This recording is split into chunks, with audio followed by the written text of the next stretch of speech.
Outside the Grahamstown High Court here in Makhanda, where we have been covering this court case and obviously waiting for the outcomes and the judgment to be said, which has now come out in favor of the applicants. But we're going to speak to Cecile, who's going to tell us a bit more, who's been an attorney. Obviously, it's been a long process. Must be excited, as well as the applicants, seeing that, you know, the outcomes have come in favor of the applicants. Yeah, I mean, the Legal Resources Centre, we've been involved in this matter for about 2.5 years now, to try and have certain sections of, well, a circular particularly that stopped funding for undocumented learners declared unconstitutional. And of course, there's been the involvement of Centre for Child Law to ensure that, you know, children who do not have documentation can be admitted into public schools without any documentation. And we are very, very pleased to say that today the court has agreed with us.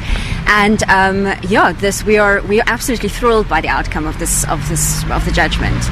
And Cecile, tell us a bit about these 37 applicants. We know some of them, you know, are staying with grandmothers. It's difficult to get a birth certificate if, you know, the parents aren't there, and as well as some of these pupils are refugees.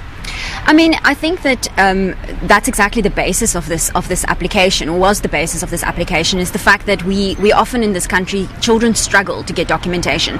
And we have to understand we work with children. It's through no fault of their own. They can't be held, you know, to ransom because of the actions of their parents, or because of the actions of their family members, or because of the actions of the Department of Home Affairs, who doesn't allow them to have their births registered for whatever reason.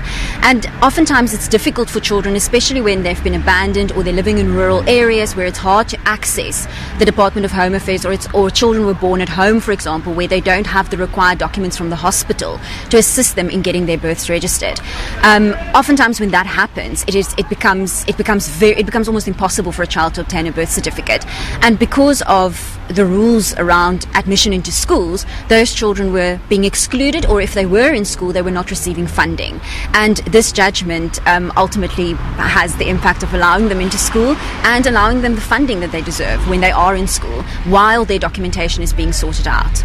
It has been a 2-year process. I think, just in terms of clarity, even for the viewers at home, this ruling, when does it kick in? Does it affect the whole of South Africa, or are we speaking about the Eastern Cape? Well, it seems that we obviously have to go and look at the judgment still. We haven't even had time properly to read through it. It does. So the circular that's been set aside was only issued in the Eastern Cape. So that circular has been set aside. However, certain provisions of the admission policy for public schools that require this whole process around documentation and the possibility of being excluded if you do not have the required documentation within a 3-month period, that has been set aside and declared unconstitutional, and that will apply countrywide.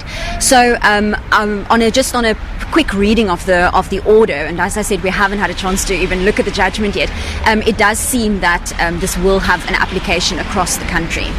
Thank you so much for your time, Cecile. No problem.